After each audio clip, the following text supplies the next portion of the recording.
ദൈവജനത്തിൻ്റെ പ്രാർത്ഥന അത് എത്രമാത്രം വിലപ്പെട്ടതാണ് എന്ന് ജീവിതത്തിൽ അനുഭവിച്ചറിയുന്നവരാണ് ഞാനും നിങ്ങളും.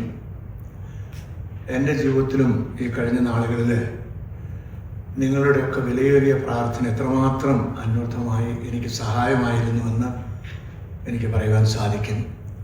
1 മാസത്തിലധികം നാട്ടിൽ പോയി വന്നതിന് ശേഷം ഞാൻ വളരെയധികം കഷ്ടം അനുഭവിച്ചു.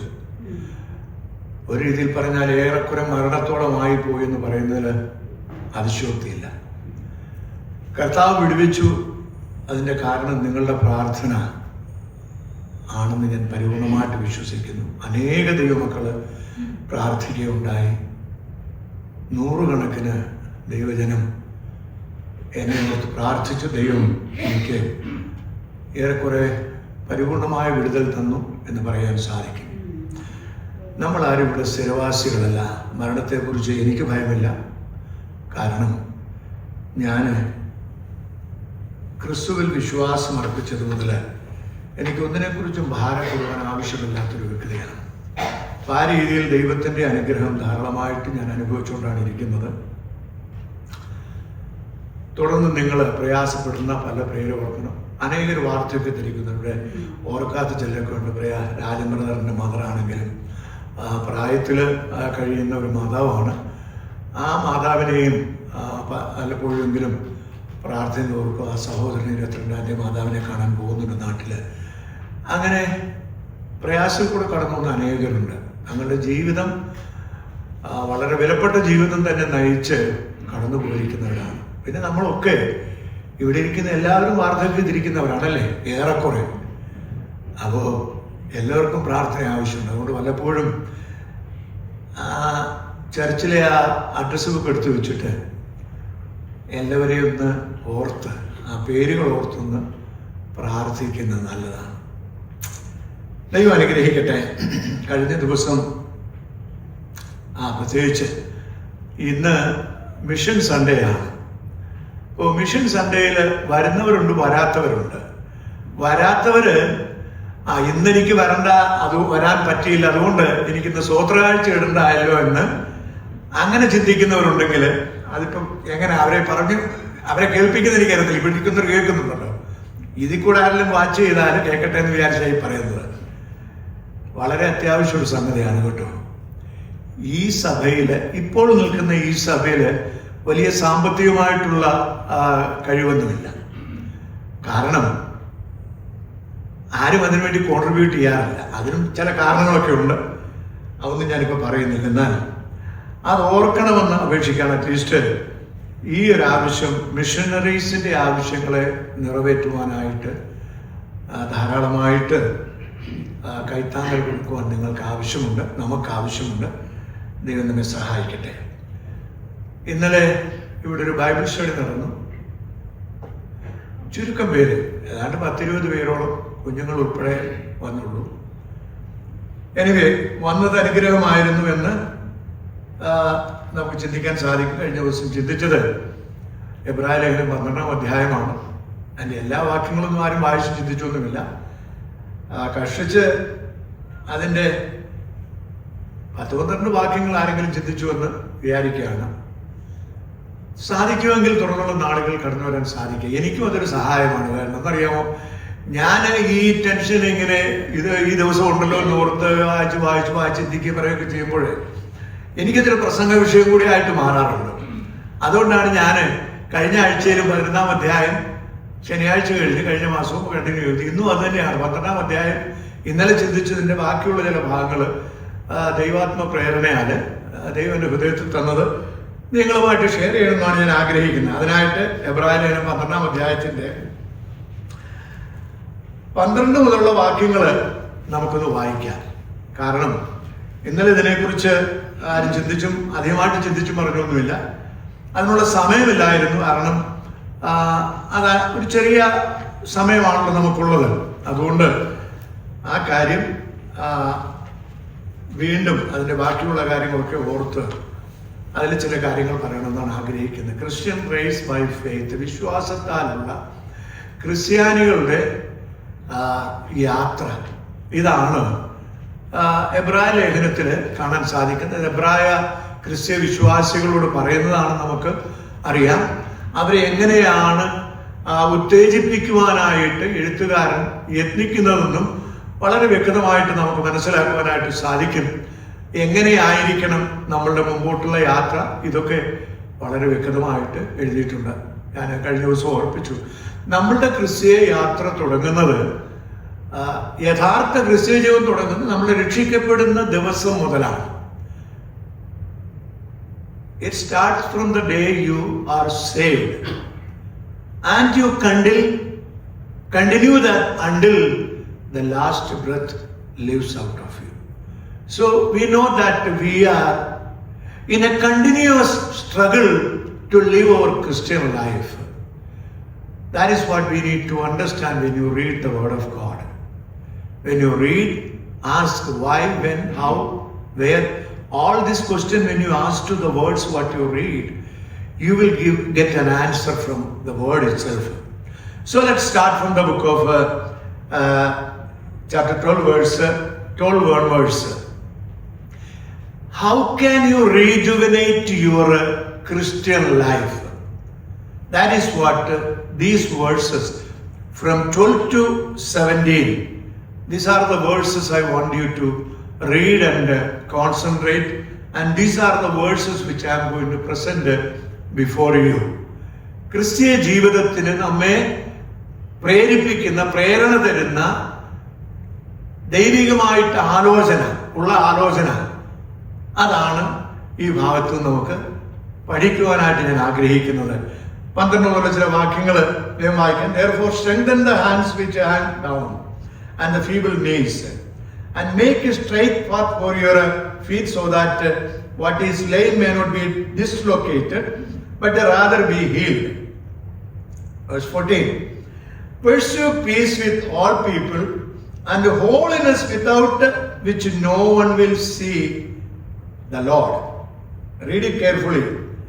Without the holiness, which without no one will see the Lord. അടിവരായിട്ട് ശ്രദ്ധിച്ചോണം. Looking carefully, lest anyone fall short of the grace of God, lest any root of bitterness springing up cause trouble, and by this may become defiled. Profane person like Esau, who for one morsel of bread sold his birthright. For you know that afterward, when he wanted to inherit the blessing, he was rejected, for he found no place for repentance, though he sought it diligently with tears. വളരെ അനുഗ്രഹിക്കപ്പെട്ട വാക്കുകളാണ്. എന്റെ ജീവിതത്തെ ശോധന ചെയ്യുകയാണ് ഞാൻ ഈ വാക്കുകളിൽ കൂടെ. ഞാൻ ഈ വാക്കുകൾ വായിക്കുമ്പോൾ എന്നെ തന്നെ ഞാൻ ശോധന ചെയ്യുകയാണ്. നിങ്ങൾക്കും അത് തന്നെയാണ് ബാധകമായിരിക്കുന്നത്. എന്റെ തളർന്നിരിക്കുന്ന കൈയും കുഴഞ്ഞ മുഴങ്കാലുകളും എന്റെ ജീവിതത്തിന്റെ ക്ഷണികതയെയും എന്റെ ബലഹീനതയെയും എന്റെ കഴിവുകേടുകളും ഒക്കെ വിളിച്ച് വെളിപ്പെടുത്തുന്ന ചില വാക്യശകലങ്ങളാണ് ഇതൊക്കെയും. തിരുവചനത്തിൽ ധാരാളം ഒത്തുവാക്യങ്ങൾ ഇതിൽ കൂടെ കാണാനായിട്ട് സാധിക്കും. അതുകൊണ്ടാണ് ഞാൻ പലപ്പോഴും പറയാറുള്ളത്, യഹോവയുടെ പുസ്തകത്തിൽ അന്വേഷിച്ച് വായിക്കണമെന്ന്. അവനൊന്നിനും ഇണയില്ലാതിരിക്കുകയില്ല. യെശയ്യാവ് പറഞ്ഞ വാക്കാണ് കേട്ടോ. അതുകൊണ്ട് ഈ ഒരു വാക്ക് നമ്മൾ വായിക്കുമ്പോൾ ഇത് എന്തിനെയൊക്കെ ബന്ധിക്കുന്നു എന്ന് ചിന്തിക്കുന്നത് വളരെ നന്നായിരിക്കും. കാരണം ഇത് അനുഗ്രഹപ്രദമായ ചില വാക്കുകളാണ്. കാരണം ഇതിന് പരമാർത്ഥം, the Lord is speaking the truth to the people. And how I am truthful to the Lord, that is a question. ഞാൻ എത്രമാത്രം ദൈവത്തോട് സത്യസന്ധനാണ്, വിശ്വസനീയത മാത്രമല്ല സത്യസന്ധനാണ്. എൻ്റെ വാക്കുകളും എൻ്റെ ഇടപാടുകളും ഒക്കെ സത്യസന്ധതയുള്ള ഒരു ജീവിതമാണോ എന്നൊരു ക്രിസ്തു വിശ്വാസി ഇത് പറയുമ്പോൾ എനിക്കിത് ബാധകമല്ല, ഞാൻ സത്യസന്ധനാണെന്ന് നിങ്ങളൊക്കെ പറഞ്ഞേക്കാം. May be, I don't know. ഒരു വാക്യം, രണ്ട് വാക്യം നമുക്ക് സദൃശവാക്യം ഒന്ന് വായിച്ചു നോക്കാം. Proverbs chapter 4 verse 25 and 27. 25, 26, 27. ആർക്കെങ്കിലും മലയാളത്തിൽ നിന്ന് വായിക്കാം, അല്ലെങ്കിൽ ഞാൻ ഇംഗ്ലീഷ് വായിക്കാം, എനിക്ക് ബുദ്ധിമുട്ടൊന്നുമില്ല. വായുടെ വക്രത നിങ്ങൾ നിന്ന് നീക്കളക. വായുടെ വക്രത നിങ്ങൾ നീക്കിക്കളക. അപ്പൊ വാക്ക് പറയുന്നത് സൂക്ഷിക്കണമെന്നാ. അധരങ്ങളുടെ വികടം നിങ്ങൾ അകറ്റുക.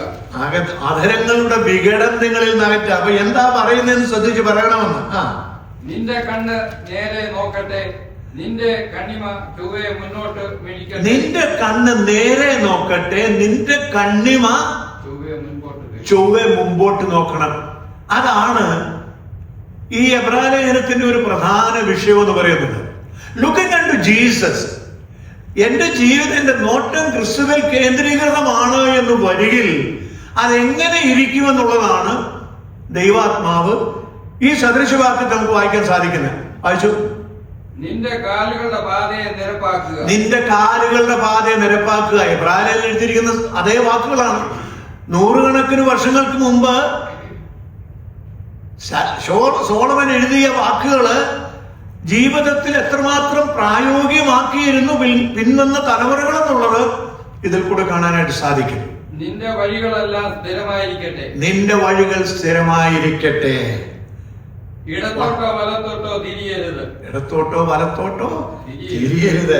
നിന്റെ കാലിനെ ദോഷം വിട്ടകലുമാറാക്കുക. അപ്പോ ഈ കാല് ദോഷം വിട്ടകന്ന് മുന്നോട്ട് പോകണമെന്ന് വരികില് കുടുക്കുകളിലും ഇടുക്കുകളിലും ഒന്ന് ചെന്ന് ചാടരുതെന്നാണ് എന്റെ ഒരു ശരിയായിട്ടുള്ള ഒരു അണ്ടർസ്റ്റാൻഡിങ് എന്ന് പറയുന്നത്. Your walk, your vase, your talk, your look, the Lord is watching. That's very simple. അതുകൊണ്ടാണ് ലേഖനകർത്താവിടെ പറയുന്നത്, എന്താണ് പറയുന്നത്?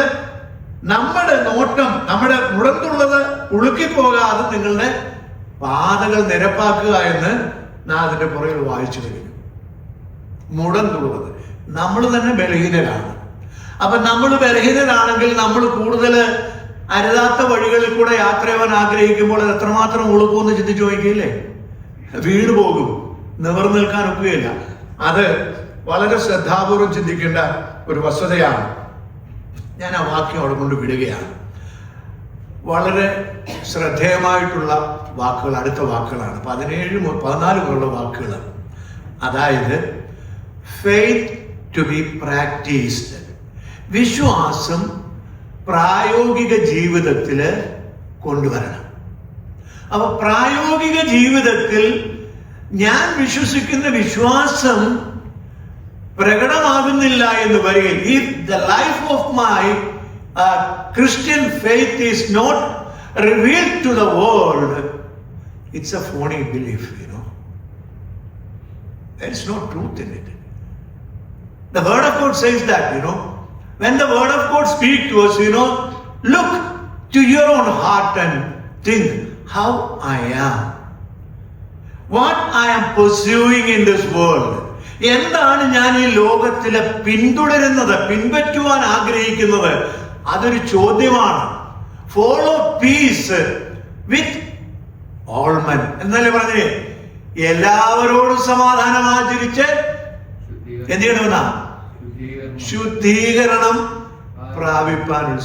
സോ ദൈനംദിന ജീവിതത്തില് ഞങ്ങളുടെ വീടിന്റെ അടുത്തൊരു തട്ടാനുണ്ടായിരുന്നു, സ്വർണ്ണപ്പണിക്കാരൻ തട്ടാൻ, അർജുൻ ആശാരി. അങ്ങേരുടെ കടയില് ചെറുപ്പകാലത്താകട്ടെ, തീരെ കൊച്ച 8, 10, 11, 12 വയസ്സൊക്കെ ഉള്ളപ്പോൾ ആ കടയിൽ ഞങ്ങള് പലരും വന്ന് അവിടെ ഒരു സ്ഥലം കൊണ്ടിരിക്കാനായിട്ട് അവിടെ നിന്നിരിക്കും.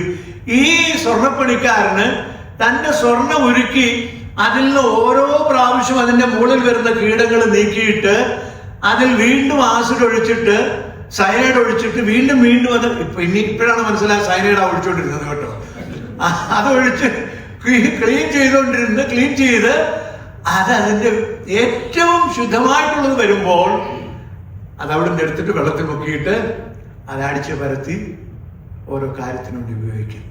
എന്റെ ക്രിസ്തീയ ജീവിതവും ഇതേ അനുഭവത്തിലായിരിക്കണമെന്നാണ് ദൈവവചനം പറയുന്നത്. എന്താണ്? ഒന്ന്, എനിക്ക് സമാധാനം ആചരിക്കണം. അത് ദൈവവചനത്തിൽ നമ്മൾ വളരെ വ്യക്തമായിട്ട് ദൈവത്തിന്റെ കർത്താവിന്റെ കൽപ്പനയാണ്. Therefore having been pursue peace and holiness, this is a God given gift for his people. മത്തായിയുടെ സുവിശേഷം 5-ാം അധ്യായത്തിന്റെ 9-ാമത്തെ വാക്യത്തില് എപ്പോഴാണ് നമ്മൾ വായിച്ച് ചിന്തിച്ചെന്നറിയാമോ? ഈ വാക്യം ചിന്തിച്ച എപ്പോഴാണെന്നറിയാമോ? ഇവിടെ പ്രസംഗിച്ചത് ഞാൻ. Come on people, 224 March 24 I spoke from the same word. എന്താണ് ആ വേർഡ് നാം വായിക്കുന്നത്? Blessed are the peacemakers, for they shall be called sons of God. Blessed are the peacemakers. സമാധാനം ഉണ്ടാക്കുന്നവര്. ഇതൊരു വലിയ ഗഹരായി, വളരെ ഗൗരവപൂർണമായിട്ട് വളരെ ആഴമുള്ള ഒരു വാക്കാണ് കേട്ടോ. റോമാലേഖനത്തിൽ നമ്മൾ വായിക്കുന്ന 5-ാം അധ്യായത്തിൽ 1-ാമത്തെ വാക്യം, therefore having been justified by faith we have peace with God. That means when you have a genuine repentance, the real repentance, your life is changed.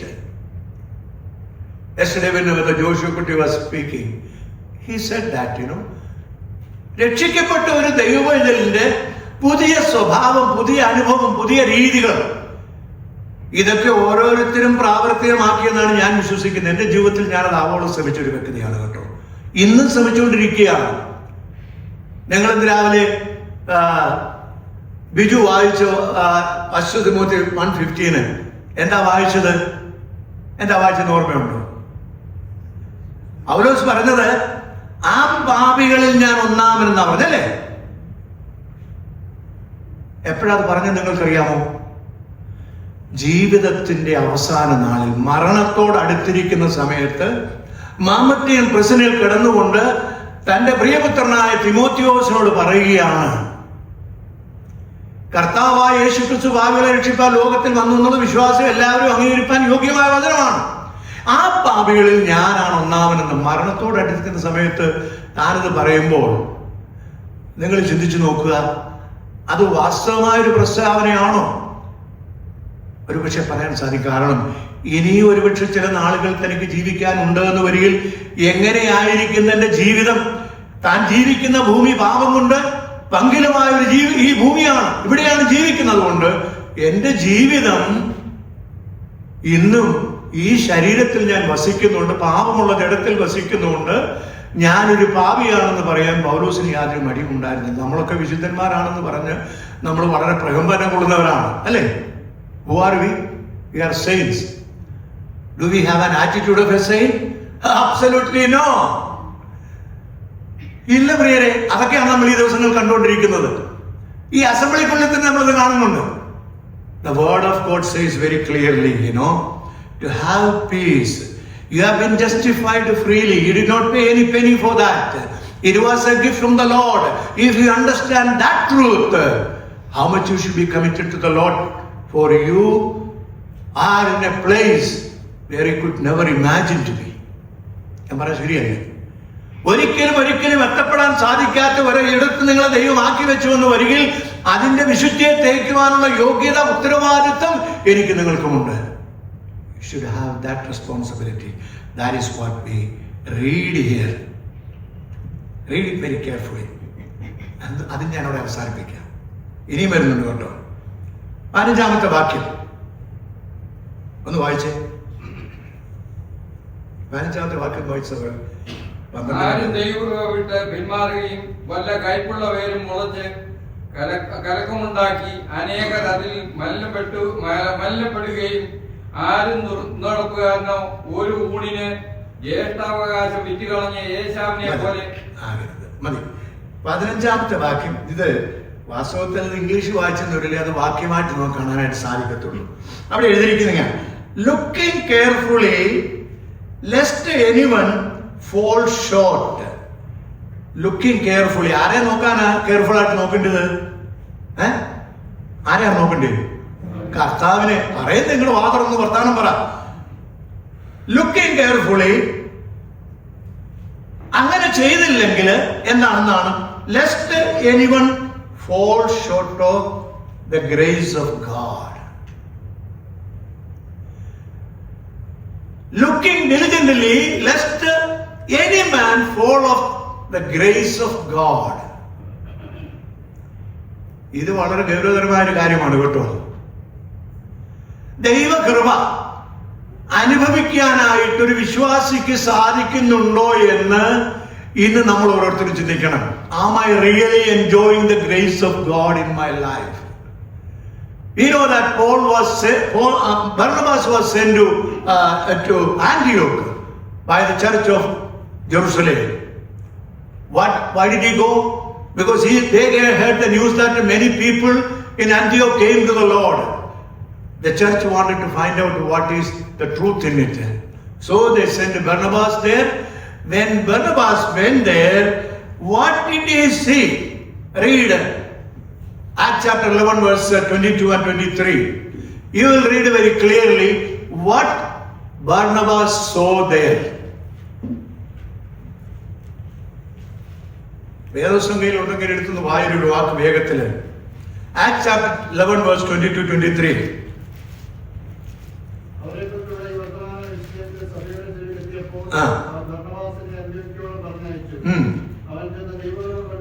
മതി. അവൻ ചെന്ന് കണ്ടത് എന്താണ്? അവൻ പോയി കണ്ടത് ആൾക്കാരെയാണ്. പക്ഷെ അവൻ ഇവിടെ രേഖപ്പെടുത്തിയിരിക്കുന്നത് എന്താ കണ്ടെന്നാ? He saw the grace. The grace was prevailing in their life in every way. The life they proclaimed to the world, how graceful they are. വളരെ ചിന്തിക്കേണ്ട ഒരു വാക്യമാണിത് കേട്ടോ. വളരെയധികം ശ്രദ്ധാപൂർവം മനസ്സിലാക്കേണ്ട ഒരു വാക്യമാണിത്. എന്താണ് അവർ കണ്ട ദൈവകൃപ എന്ന് പറയുന്നത്? ഞാനും നിങ്ങളും ദൈവത്തിന്റെ സന്നിധിയിലേക്ക് ചേർക്കപ്പെടുവാനായിട്ട് കാത്തിരിക്കുന്നവരാണ് എന്ന് വരികിൽ ഈ എഴുത്തുകാരൻ ഇതേ അധ്യായത്തിന്റെ 4-ാം അധ്യായത്തിന്റെ 1-ാമത്തെ വാക്യത്തിൽ പറയുന്നതാണ്, since a promise remains to entering his rest, let us fear lest any of you seem to have come short of it.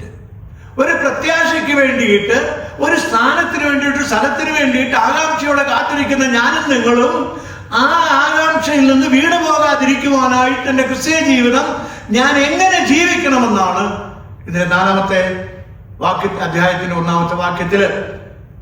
അതുപോലെ തന്നെ യാക്കോബ് തന്റെ ലേഖനത്തിൽ അതിന്റെ 4-ാം അധ്യായത്തിൽ പറയുന്ന വേറൊരു വാക്യമുണ്ട്. Let's read that. യാക്കോബിന്റെ ലേഖനം 4-ാം അധ്യായത്തിന്റെ 6-ാമത്തെ വാക്യം.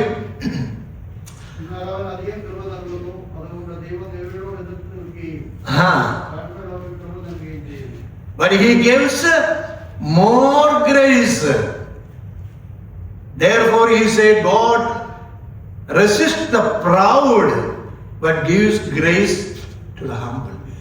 ഇത് വായിക്കുന്ന ഈസിയാണ്, പ്രാവർത്തികമാക്കുന്ന കാര്യമാണ് ഇവിടുത്തെ ചിന്താഗതി എന്ന് പറയുന്നത്. എനിക്ക് പലതും സാധിക്കും. എൻ്റെ കയ്യിലെ പണം കൊണ്ടും എൻ്റെ പഠിത്തം കൊണ്ടും എൻ്റെ സാമ്പത്തിക സിറ്റുവേഷൻ കൊണ്ടൊക്കെ എനിക്ക് അനേക കാര്യങ്ങൾ ചെയ്യുവാനായിട്ട് സാധിക്കും. പക്ഷെ ഇത് നിങ്ങൾക്കാർക്കും വാങ്ങിക്കാനൊക്കത്തില്ല കേട്ടോ. ഇത് വാങ്ങിക്കണമെന്ന് വരികിൽ you should have humility.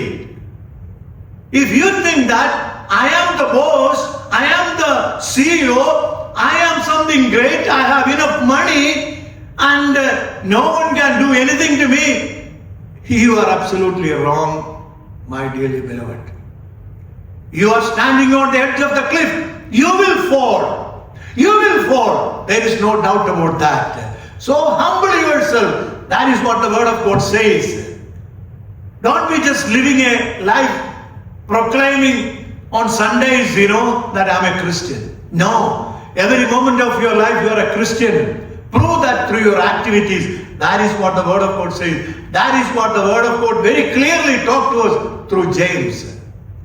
You want the grace? You be humble. If you feel that you are something big, you are gone. There is no doubt. എൻ്റെ വാക്കുകൾ ഞാൻ മുന്നോട്ട് വേഗത്തിൽ പോകട്ടെ. നാം വായിക്കുന്നത് ദൈവസന്നിധിയിൽ നാം എങ്ങനെ ആയിരിക്കണം. ഒന്ന് ചിന്തിച്ചു നോക്കുക. ഇന്ന് രാവിലെ നമ്മൾ ഇവിടെ ഇരുന്നു, നമ്മളെല്ലാം ആരാധിച്ചു. എല്ലാവർക്കും സന്തോഷമായില്ലേ? സന്തോഷമാണ്. ദൈവത്തിന് സ്തോത്രം. അങ്ങനെ ആയിരിക്കണം. Do we really have that love and peace in our inner heart? I would say no. Because there are things which is gripping us, from our Christian life. The attack of the devil, the evil power, is still wandering around us. So be very careful, that you may not fall. That is what the Lord says that, bringing the example of Esau. Why did he lose his blessing? What did we read here? A morsel of bread. A morsel of bread. ഒരു കൊച്ചു പാത്രത്തിൽ കഴിക്കാൻ കിട്ടുന്ന ആഹാരത്തിന് വേണ്ടിയിട്ട് തനിക്ക് ലഭിക്കാമായിരുന്ന അതിഭയങ്കരമായിട്ടുള്ള അനുഗ്രഹങ്ങളെ നിസ്സാരമായിട്ട് എണ്ണി അവൻ തള്ളിക്കളഞ്ഞവനാണെന്നാണ് പറയുന്നത്. ഞാനും നിങ്ങളും അങ്ങനെയാണോ? വരുവാൻ പോകുന്ന രാജ്യം, ക്രിസ്തുവിന്റെ രാജ്യം, രാജാക്കന്മാരെ പോലെ അവനോടൊരുമിച്ച് വാഴേണ്ട ജീവിതങ്ങള്, ഈ ജീവിതങ്ങള് ഏത് രീതിയിൽ ദൈവസേനയിൽ ജീവിക്കുന്നു എന്നുള്ളത് ചിന്തിച്ചു നോക്കുക പ്രിയമുള്ളവരെ. വളരെ ശ്രദ്ധാപൂർവം ചിന്തിക്കുക. ഈ ലോകത്തിന് വേണ്ടിയിട്ട്, ഈ ലോകത്തിലെ എന്തെങ്കിലും ഒന്നിനു വേണ്ടിയിട്ട് ഈ കാണുന്നതൊക്കെ എന്റേതാണെന്ന് പറഞ്ഞ് കൈയടക്കാൻ ശ്രമിക്കുന്ന ഒരു വ്യക്തിയെ സംബന്ധിച്ചിടത്തോളം പ്രിയമുള്ളവരെ, you are standing on the edge of the cliff. You will fall. You want the real happiness and joy in your life? Humble yourself. That is what the word of God saying. What is the outcome of it? Lest any root of bitterness springing up cause trouble, and by this many become defiled. ദൈവസഭയില് പ്രശ്നം ഉണ്ടാക്കാതിരിക്കുന്നതിനെക്കാട്ടിൽ മരിക്കുന്നതാണ് നല്ലത്. അതൊരു വാസ്തവമാണ്, ഒരു സത്യമാണ്. ദൈവത്തെ നിഷേധിക്കുവാനായിട്ട്, ദൈവത്തെ അപഹസിക്കുവാനായിട്ട്, പരിഹസിക്കുവാനായിട്ട് എന്റെ ജീവിതം അങ്ങനെയാണ് ഒരു സഭയിൽ നിന്ന് വരികയിൽ, it is കഷ്ടം. It is very sad. Woe unto me, woe unto us. എന്റെ ജീവിതം കൊണ്ട് ദൈവനാമത്തിന് അവമാനം ഉണ്ടാവും. ഞാൻ ഇന്നും പ്രാർത്ഥിക്കുന്ന ഒരു കാര്യമാണ്. രാവിലെ എഴുന്നേൽക്കുമ്പോൾ ഞാൻ പല പ്രാവശ്യം പറഞ്ഞിട്ടുണ്ട്, ആദ്യം പ്രാർത്ഥിക്കുന്ന പ്രാർത്ഥന, കർത്താവേ, ഇന്ന് നിന്നോട് പാപം ചെയ്യാതെ ജീവിപ്പാൻ എനിക്ക് നീ കൃപ തരണമേ എന്ന് ഞാൻ പ്രാർത്ഥിക്കുകയാണ് ദിവസവും. വൈകിട്ട് പ്രാർത്ഥിക്കുക, എന്തെങ്കിലും കുറവുകൾ ജീവിതത്തിൽ സംഭവിച്ചുകൊണ്ട് ക്ഷമിക്കണമേ കർത്താവേ. എന്റെ ജീവിതം മറ്റുള്ളവരുടെ മുമ്പാകെ നട്ടെല്ലുന്നവർക്ക് നിൽക്കാനായിട്ട് എന്നെ സഹായിക്കണം. അത് മാത്രമേ ഞാൻ ആഗ്രഹിക്കുന്നുള്ളൂ, വേറെ ഒന്നും ഞാൻ ആഗ്രഹിക്കുന്നില്ല. That is my desire. അതുകൊണ്ടാണ് ദൈവവചനം പറയുന്നത് എങ്ങനെ ആയിരിക്കണം ഞാൻ ജീവിക്കുന്നത് എന്നുള്ളത്. എന്റെ വാക്കുകൾ ഞാൻ വേഗത്തിൽ അവസാനിപ്പിച്ചേക്കാം. ഇനിയും അടുത്ത ഒരു വാക്യമാണ് നാം വായിക്കുന്നത്. ദൈവവചനത്തിൽ വായിക്കുന്നത് 10ാമത്തെ വാക്യത്തിന്റെ വാക്യം ഒന്ന് വായിച്ചു നോക്കിയേ. എവിടെ വേഴ്സ് 10 എന്താണ് നമ്മളവിടെ വായിച്ചത്? ഒരു വാക്യം, ശിക്ഷിച്ചത് കുറെ കാലം തങ്ങൾക്ക് ബോധിച്ച പ്രകാരമൊക്കെ അവനോ നാം അവന്റെ വിശുദ്ധി പ്രാപിക്കേണ്ടതിന് നമ്മുടെ ഗുണത്തിനായി തന്നെ അവനോ നാം വിശുദ്ധി പ്രാപിക്കേണ്ടതിന്. ദൈവമേ, അവൻ ശിക്ഷിച്ചത്, അവർ ശിക്ഷിച്ചത് കുറെ കാലം തങ്ങൾക്ക് ബോധിച്ച പ്രകാരം അത്രേ. അവനോ നാം അവന്റെ വിശുദ്ധി പ്രാപിക്കേണ്ടതിന് നമ്മുടെ ഗുണത്തിനായി ശിക്ഷിക്കുന്നു. അടി കിട്ടും കേട്ടോ, ഒരുത്തനും രക്ഷപ്പെട്ടു പോവുകയില്ല. ഞാനും നിങ്ങളും ആരും രക്ഷപ്പെടുകയില്ല. ദൈവനാമത്തിന് അവമാനമായിട്ട്, ദൈവസഭയ്ക്ക് വിരോധമായിട്ട് ചെയ്യുന്ന ഒരു കാര്യത്തിനും ദൈവത്തിന് അനുഗ്രഹം ഉണ്ടാകുകയില്ല. അടി വാങ്ങിക്കും, യാതൊരു സംശയമില്ല പ്രിയമുള്ളവരെ. ഞാൻ വേഗത്തിൽ അവസാനിപ്പിക്കാം. നിങ്ങള് പുറപ്പാട് പുസ്തകം വായിക്കുമ്പോൾ നമുക്കറിയാം, ദൈവം മോശയെ അയച്ചു മിസ്രയീമിലേക്ക്, അല്ലേ? എന്തിനാ അയച്ചത്? ഇസ്രായേൽ ജാതി വിടുവിക്കുവാനായിട്ട്. വേഗത്തിൽ ഞാനത് പറഞ്ഞു പോവാം. പക്ഷെ അയച്ചവൻ തന്നെ താൻ ആരെ അയച്ചു ആ വ്യക്തിക്കെതിരായിട്ട് തന്നെ കൊല്ലുവാനായിട്ട് അവന്റെ വഴിയിൽ നിന്നു എന്നാണ് നിങ്ങൾ പുറപ്പാട് പുസ്തകം അതിന്റെ വാക്യങ്ങൾ 39 4 അതിൽ നിന്ന് വായിക്കുമ്പോൾ മനസ്സിലാക്കാൻ സാധിക്കും. അതായത് സംഹാരദൂതൻ ഇവനെ സ്ട്രൈക്ക് ചെയ്യാനായിട്ട് വന്നു. അയച്ചത് ദൈവമാണ്. അയച്ചതിന്റെ പുറകെ അവൻ സംഹാരദൂതനെ എന്തിനയച്ചെന്നറിയാമോ? ഇമീഡിയറ്റ്ലി എന്തിനാണ് അവിടെ അവൻ നിൽക്കുന്നതെന്ന് മനസ്സിലാക്കുവാൻ സിപ്പോറയ്ക്ക് കഴിഞ്ഞു. മോശയ്ക്ക് കഴിഞ്ഞില്ല, പക്ഷെ സിപ്പോറയ്ക്ക് കഴിഞ്ഞു. മോശയുടെ സന്തതി പരമ്പരയില് പെട്ട ഒരു വ്യക്തിയാണ് ഈ നിൽക്കുന്ന അവന്റെ ഭാര്യ എന്ന് പറയുന്നത്. നിങ്ങൾ ചരിത്രം വായിച്ചു നോക്കിയാൽ നിങ്ങൾക്ക് മനസ്സിലാക്കുന്നത്. ഞാൻ വേഗത്തിൽ അവസാനിപ്പിച്ചു. സിപ്പോറയ്ക്കറിയാം കെതൂരയുടെ സന്തതി പരമ്പരയിൽപ്പെട്ട വ്യക്തിയാണ് സിപ്പോറ എന്ന് പറയുന്നത്. അപ്പൊ ഇവൾ പെട്ടെന്ന് തന്നെ ഒരു കൽക്കത്തി എടുത്ത് മകന്റെ അഗ്രചർമ്മം ഛേദിച്ചിട്ട് മോശയുടെ കാൽപാദത്തിൽ ഇട്ട് കൊടുത്തു. ഇതായിരുന്നു നിന്റെ കുറവ്. ദൈവത്തിന്റെ കൽപ്പന പ്രമാണിക്കുവാൻ പോകുന്ന നീ ദൈവവചനത്തിന് വിരോധമായിട്ട് അല്ലെങ്കിൽ ദൈവം ആഗ്രഹിച്ച കാര്യങ്ങൾ ചെയ്യാതെ മുന്നോട്ട് പോകുമ്പോൾ സംഭവിക്കുന്ന സംഗതി മരണമാണ്. അതുകൊണ്ട് സുവിശേഷ വേല എന്ന് പറഞ്ഞ് ഇറങ്ങിത്തിരിക്കുമ്പോൾ ചിന്തിച്ചോണം. ആരും ചിന്തിച്ചോണം, ഇതൊരു കളിയല്ല കേട്ടോ, ഇതൊരു കളിയല്ല. ഞാൻ സുവിശേഷ വേലയ്ക്ക് പോവുകയാണെന്ന് പറഞ്ഞ് പോകുമ്പോൾ ഞാൻ ചിന്തിക്കണം, am I standing on the right track? ഞാൻ നേരെയുള്ള പാതയിലാണോ നിൽക്കുന്നത്, അതോ മുടന്തുള്ളതിലാണോ?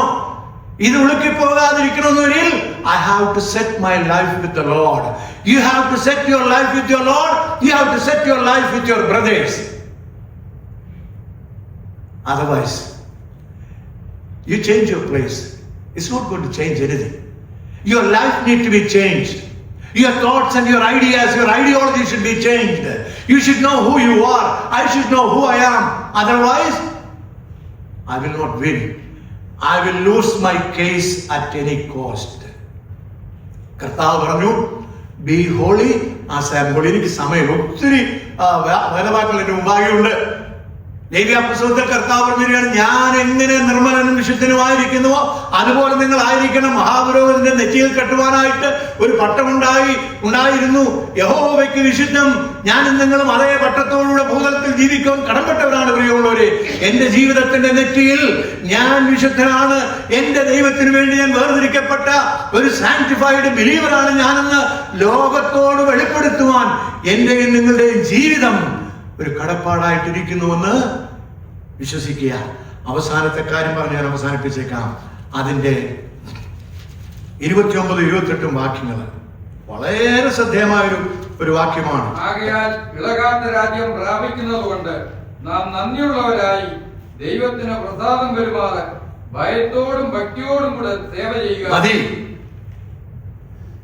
ഇതിൽ കൂടുതൽ എന്തെങ്കിലും ദൈവാത്മാവ് നമ്മോട് പറയണമോ? ഭയത്തോടും ഭക്തിയോടും കൂടെ ദൈവത്തിന്റെ സേവ ചെയ്യുക. You cannot do anything you want. Therefore, since we are receiving a kingdom, if you are waiting for the kingdom, the word of God says, which cannot be shaken. ആർക്കും ഇളക്കുവാൻ സാധിക്കാത്ത ഒരു രാജ്യമാണ് കർത്താവ് സ്ഥാപിക്കുവാനായിട്ട് പോകുന്നത്. അതാണ് പുതിയ യെരൂശലേമിന്റെ ശ്രേഷ്ഠത എന്ന് പറയുന്നത്. ഞാൻ അവിടേക്ക് പോകാൻ ആഗ്രഹിക്കുന്നില്ല. Let us have, what do we need to have? Grace by which we may serve.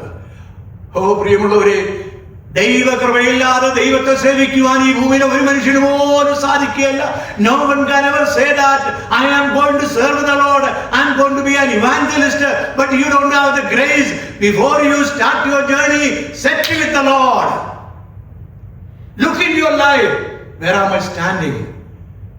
Did I sit with my brother? Did I sit with the church? Did I sit with the God? It's a warning. It's a grave warning to anyone who say, I am a Christian, I am a child of God, and I am serving God. Your service will never be acceptable to the Lord. My service will never be acceptable to the Lord. There will be no one to testify about you that you are serving the Lord. I have seen many people fall when they were even serving the Lord. The final word, very careful, for God, our God is a what? നമ്മുടെ ദൈവം ദഹിപ്പിക്കുന്ന. Oh Lord, do people understand this word? നമ്മളുടെ ദൈവം ദഹിപ്പിക്കുന്ന അഗ്നി. Our Lord is a consuming fire.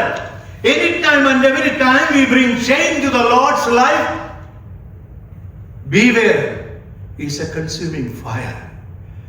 Why was Shadrach, Meshach, Abednego, when they were thrown in the furnace, what happened to them?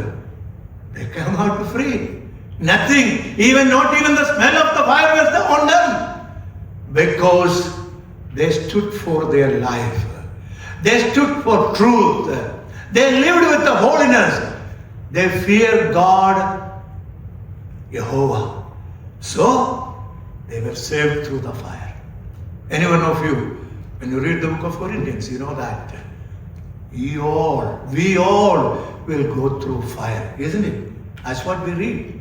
We are going to go through fire someday. That day, your work will be consumed.